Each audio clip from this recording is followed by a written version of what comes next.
Praise the lord. ಎಲ್ಲರಿಗೂ ಈ ದಿನ ಸಬ್ಬತ್ ದಿನ ದೇವರು ನಿಮ್ಮೆಲ್ಲರನ್ನು ಆಶೀರ್ವದಿಸಲಿ ಅಂತ ನಾನು ಬೇಡ್ಕೊಳ್ತಾ ಇದ್ದೀನಿ. ಬನ್ನಿರಿ ಹೋಗೋಣ. ಈ ದಿನ ದೇವರು ಏನು ಮಾತಾಡ್ತಾ ಇದ್ದಾರೆ ನೋಡುವವರೆಲ್ಲರಿಗೆ ಕರ್ತನ ವಾಕ್ಯದ ಮುಂದೆ ನಾವು ಎಲ್ಲರೂ ಕುಳಿತುಕೊಳ್ಳೋಣ. ಇದು ನಾನೆಲ್ಲ ನುಡಿತಾ ಇರುವುದು ದೇವರಾತ್ಮನ ಮೂಲಕವಾಗಿ ನಿಮ್ಮಲ್ಲಿ ಸಾರುವುದಕ್ಕೆ ದೇವರು ನನ್ನನ್ನು ಆಯತ್ತಪಡಿಸಿದ್ದಾರೆ. ಆಮೇನ್, ಹಲ್ಲೆಲೂಯಾ. ಎಲ್ಲರೂ ಸಂತೋಷದಿಂದ ಈ ವಾಕ್ಯವನ್ನು ಕೇಳುವಂತೆ ನಾನು ಬೇಡಿಕೊಳ್ಳುತ್ತಿದ್ದೇನೆ. ಬನ್ನಿ ಹೋಗೋಣ. ಈ ದಿನಕ್ಕಾಗಿ ತೆಗೆದುಕೊಂಡಿರುವ ವಾಕ್ಯ ಯೋಶುವ 1:5. ನಾನು ಸದಾ ಹೇಳೋದು, ನೀವು ಬರೆದಿಟ್ಕೊಂಡು ಮನೆಯಲ್ಲಿ ಓದಿ ಧ್ಯಾನ ಮಾಡಿರಿ.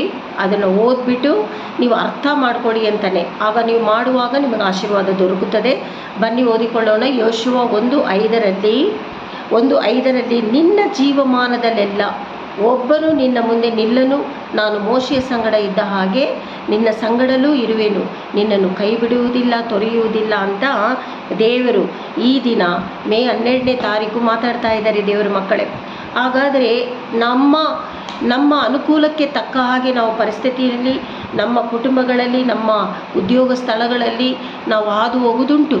ಆದರೆ ಮನುಷ್ಯರ ಜೊತೆ ಇರುವುದಕ್ಕಿಂತ ಯೆಹೋವನು ನಮ್ಮ ಜೊತೆಯಲ್ಲಿದ್ದರೆ ಎಲ್ಲವೂ ಒಳ್ಳೆಯದಾಗಿ ನಡೆಯುತ್ತದೆ ಎಂದು ನಾನು ನಂಬುತ್ತೇನೆ. ನೀವು ನಂಬುತ್ತೀರಾ? ಯಾಕೆಂದರೆ ಈ ವಾಕ್ಯ ಜೀವವುಳ್ಳ ವಾಕ್ಯವಾಗಿದೆ. ಜೀವವುಳ್ಳ ಹದವಾದ ಇಬ್ಬಾಯಿ ಕತ್ತಿ. ಅರ್ಥ ಆಯಿತಾ? ಈ ಇಬ್ಬಾಯಿ ಕತ್ತಿಯನ್ನು ನಾವು ರಿಸೀವ್ ಮಾಡ್ಕೊಳ್ಬೇಕಾದರೆ ಆಳವಾಗಿ ನಾವು ಧ್ಯಾನ ಮಾಡಬೇಕು, ಆಳವಾಗಿ ನಾವು ವಚನಗಳನ್ನು ಓದಬೇಕು ದೇವರ ಮಕ್ಕಳೇ. ಅದೇ ಇನ್ನೊಂದು ಕೀರ್ತನೆ 43:5 ಹೇಳಿರುವ ಪ್ರಕಾರ, ಕೀರ್ತನೆ 43:5 ಹೇಳಿರುವ ಪ್ರಕಾರ, ನನ್ನ ಮನವೇ ನೀನು ಕುಗ್ಗಿ ಹೋಗಿರುವುದೇನು, ಹೀಗೆ ವ್ಯಥೆಪಡುವುದೇಕೆ? ದೇವರನ್ನು ನಿರೀಕ್ಷಿಸು, ಆತನೇ ನನಗೆ ರಕ್ಷಕನು, ದೇವರು ಆಗಿದ್ದಾನೆ, ನಾನು ಇನ್ನು ಸ್ತುತಿಸುತ್ತಿರುವೆನು ಅಂತ ಇಲ್ಲಿ ವಾಕ್ಯ ಮಾತನಾಡ್ತಾ ಇದೆ ದೇವರ ಮಕ್ಕಳೇ. ಇದು ಯಾರು ಮಾತನಾಡಿರೋದು? ದಾವೀದನು ಆಸಾಫನು, ಕೊರೆಹಿನರು, ದಾವೀದನು ಮಾತಾಡ್ತಾ ಇರೋದು ವಾಕ್ಯ. ಇದು ವಾಕ್ಯದಲ್ಲಿ ದೇವರಿದ್ದಾರೆ ಅಂತ ನೀವು ನಂಬುವರಾಗಿದ್ದರೆ ಕರಗಳನ್ನೆತ್ತಿ ಜಯಘೋಷ ಮಾಡಿರಿ. ಇಲ್ಲಿ ಹೇಳ್ತಾ ಇರೋದು, ನನ್ನ ಮನವೇ ನೀನು ಚಿಕ್ಕ ವಿಷಯಕ್ಕೆ ಕುಗ್ಗಿ ಹೋಗಿದ್ದೀಯಲ್ಲ, ಯಾತಕ್ಕೋಸ್ಕರ? ನಾನೇ ಅಲ್ಲವೇ ನಿನಗೆ ದೇವರು, ನಾನಲ್ಲವಾ ನಿನಗೆ ರಕ್ಷಕನು? ಹಾಗಿರುವಾಗ ನೀನು ಸ್ತುತಿಸಿ ಕೊಂಡಾಡು. ದೇವರನ್ನು ಮಹಿಮೆಪಡಿಸುವಾಗ ನಿನ್ನ ಸಂಕಷ್ಟಗಳು, ನಿನ್ನ ಕೊರತೆಗಳು, ನಿನ್ನ ವೇದನೆಗಳು ನೀಗಿ ಹೋಗುತ್ತದೆ ಎಂದು ನಮ್ಮ ಪೌಲನು ಹೇಳಿಕೊಟ್ಟಿರುವುದು ವಾಕ್ಯಗಳಲ್ಲಿ ನಿಮ್ಮನ್ನು ಮುಂದೆ ಇಟ್ಟಿದ್ದೇನೆ ಆ ವಾಕ್ಯಗಳನ್ನು. ಹಾಗಾದರೆ ಈ ದಿನ ನಾವು ಆರಾಧನೆ ಮಾಡುತ್ತಾ ಆತನನ್ನು ಮಹಿಮೆಪಡಿಸಿದರೆ ನಿಮ್ಮ ವ್ಯವಸ್ಥೆಗಳಿಗೆ ಬಿಡುಗಡೆ ಸಿಗುತ್ತದೆ ಅಂತ ಖಂಡಿತವಾಗಲೂ 100% ನಾನು ಹೇಳ್ತಾ ಇದ್ದೀನಿ ದೇವರ ಮಕ್ಕಳೇ. ಏಕೆಂದರೆ ದೇವರ ನಂಬಿರುವವರು ದೇವರು ಯಾವತ್ತೂ ನಮ್ಮನ್ನು ಕೈ ಬಿಡೋದಿಲ್ಲ. ನಾವು ಮನುಷ್ಯರನ್ನೆಲ್ಲ ನಂಬ್ತಾ ಇರೋದು. ಅದೇ ರೀತಿಯಲ್ಲಿ ಯೋಶುವ 3:7 ವಾಕ್ಯದಲ್ಲಿ ಬರೆದಿದೆ. ಯೋಶುವ 3:7 ಬರ್ಕೊಳ್ಳಿ. ಹಾಗಾದರೆ ಇಲ್ಲಿ, ನಾನು ಇಂದಿನಿಂದ ನಿನ್ನನ್ನು ಇಸ್ರಾಯೇಲರ ಮುಂದೆ ಘನಪಡಿಸುವೆನು, ನಾನು ಮೋಶೆಯ ಸಂಗಡ ಇದ್ದ ಹಾಗೆ ನಿನ್ನ ಸಂಗಡಲೂ ಇರುವೇನೆಂದು ಅವರಿಗೆ ಗೊತ್ತಾಗುವುದು. ನೋಡಿ, ಯೋಶುವನಿಗೆ ಇಲ್ಲಿ ದೇವರು ಮಾತಾಡ್ತಾ ಇರೋದು, ನಾನು ಯಾವ ರೀತಿ ಮೋಶೆ ಸತ್ತಿನಲ್ಲಿ ಇದ್ದೆನೋ ಅದೇ ರೀತಿಯಲ್ಲಿ ಇಸ್ರಾಯೇಲ್ ಮಕ್ಕಳ ಮುಂದೆ ನಿನ್ನನ್ನು ಘನಪಡಿಸುತ್ತೇನೆ ಅಂತ ಯೋಶುವನಿಗೆ ಹೇಳ್ತಾ ಇರೋದು. ಹಾಗಾದರೆ ದೇವರ ಮಕ್ಕಳೇ, ಯಾರ್ಯಾರ ಮುಂದೆ ನಾವು ಅವಮಾನ ಪಟ್ಟಿದ್ದೇವೆ, ನಮ್ಮನ್ನು ನೋಡಿ ಹೀಯಾಳಿಸುವವರು, ಇವರೆಲ್ಲರ ಮುಂದೆ ದೇವರು ಏನು ಮಾಡ್ತಾ ಇದ್ದಾರೆ? ಈ ದಿನ, ಈ ವಾರಕ್ಕೆ ನಮ್ಮನ್ನು ಘನಪಡಿಸುವವರಾಗಿದ್ದಾರೆ. ಆಮೇನ್, ಹಲ್ಲೆಲೂಯಾ. ಹಾಗಾದರೆ ಯೆರೆಮೀಯ 33:3 ನನ್ನನ್ನು ಕೇಳಿಕೋ, ನಾನು ನಿನಗೆ ಸದುತ್ತರವನ್ನು ದಯಪಾಲಿಸಿ ನಿನಗೆ ತಿಳಿಯದ ಮಹತ್ತಾದ ಗೂಢಾರ್ಥವನ್ನು ಗೋಚರಪಡಿಸುವೆನು. ನೀನು ಕನ್ಫ್ಯೂಸ್ ಆಗಿದೆಯಾ ಯಾವುದಾದ್ರೂ ವಿಷಯದಲ್ಲಿ, ನಿನ್ನ ಫ್ಯಾಮಿಲಿ ವಿಷಯದಲ್ಲಿ, ನಿನ್ನ ಉದ್ಯೋಗದ ವಿಷಯದಲ್ಲಿ, ಇಲ್ಲ ಬೇರೆ ಏನಾದರೂ ವಿಷಯದಲ್ಲಿ ಕನ್ಫ್ಯೂಸ್ ಆಗಿದೆಯಾ? ನೀನು ಕುಳಿತುಕೊಂಡು ದೇವರ ವಾಕ್ಯ ಓದಿ ದೇವರ ಹತ್ರ ಕೇಳಿಕೋ. ಇಲ್ಲಿ ಹೇಳ್ತಾ ಯೆರೆಮೀಯನಿಗೆ ಅದೇ ಥರ ಹೇಳ್ತಾ ಇರೋದು.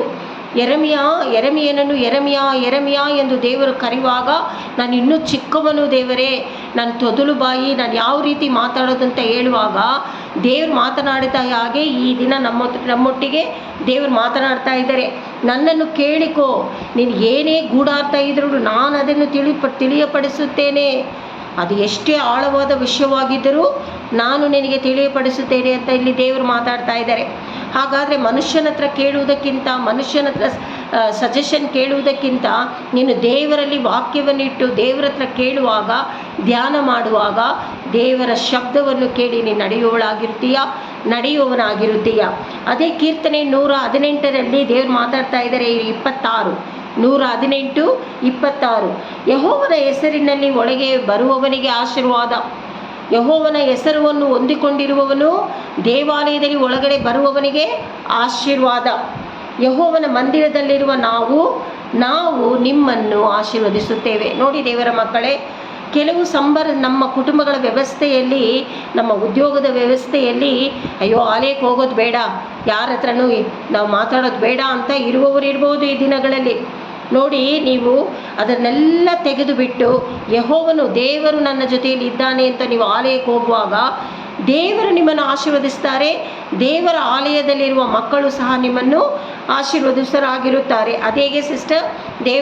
ದೇವರ ಮನುಷ್ಯರು ನಮ್ಮನ್ನು ಆಶೀರ್ವದಿಸಲು ಸಾಧ್ಯವೇ? ಹೌದು. ಒಬ್ಬರಿಗೊಬ್ಬರು ಪ್ರೇಸ್ ದ ಲಾರ್ಡ್ ಅಂತ ಹೇಳೋದು, ಒಬ್ಬರಿಗೊಬ್ಬರು ನಗುತ್ತಾ ಸಂತೋಷದಿಂದ ಮಾತನಾಡುವುದು, ಇದೆಲ್ಲ ದೇವರಿಗೆ ಇಷ್ಟ. ದೇವರ ಪ್ರೀತಿಯುಳ್ಳವನು, ಕರುಣೆಯುಳ್ಳವನು, ಶಿಕ್ಷಿಸುವವನು ಆಗಿದ್ದಾನೆ. ಅರ್ಥ ಆಯ್ತಾ ದೇವರ ಮಕ್ಕಳೇ? ಹಾಗಾದರೆ ಈ ದಿನಗಳಲ್ಲಿ ನಾವು ಈ ವಾಕ್ಯಗಳನ್ನು ಹಿಡಿದುಕೊಂಡು ನೋಡಿ, ಯಾರ್ಯಾರು ಇನ್ನೂ ಆಲಯಕ್ಕೆ ಹೋಗಲಿಲ್ಲವೋ ದಯವಿಟ್ಟು ವಾಕ್ಯಗಳನ್ನು ಹಿಡಿದುಕೊಂಡು ದೇವರನ್ನು ನಂಬಿ ಆಲಯಕ್ಕೆ ನೀವು ಹೋಗುವಾಗ ನಿಮ್ಮ ಪರಿಸ್ಥಿತಿಗಳಿಗೆ ದೇವರು ಬಿಡುಗಡೆ ಕೊಡಲು ಸಾಧ್ಯ. ಈ ವಾರವೆಲ್ಲ ದೇವರು ನಿಮ್ಮ ಕೈಗಳನ್ನು ಹಿಡಿದು ನಡೆಸುವವನಾಗಿದ್ದಾನೆ. ಆತನ ಧರ್ಮದ ಬಲಗೈ ನಿಮ್ಮೆಲ್ಲರನ್ನು ಆಶೀರ್ವದಿಸಲಿ ಎಂದು ನಾನು ನಿಮ್ಮನ್ನು ಆಶೀರ್ವದಿಸ್ತಾ ಇದ್ದೀನಿ ದೇವರ ಮಕ್ಕಳೇ. ಈ ವಾಕ್ಯದ ಪ್ರಕಾರವಾಗಿ ದೇವರಿಗೆ ಮಹಿಮೆ ಉಂಟಾಗಲಿ. ಥ್ಯಾಂಕ್ ಯು ದೇವರ ಮಕ್ಕಳೇ.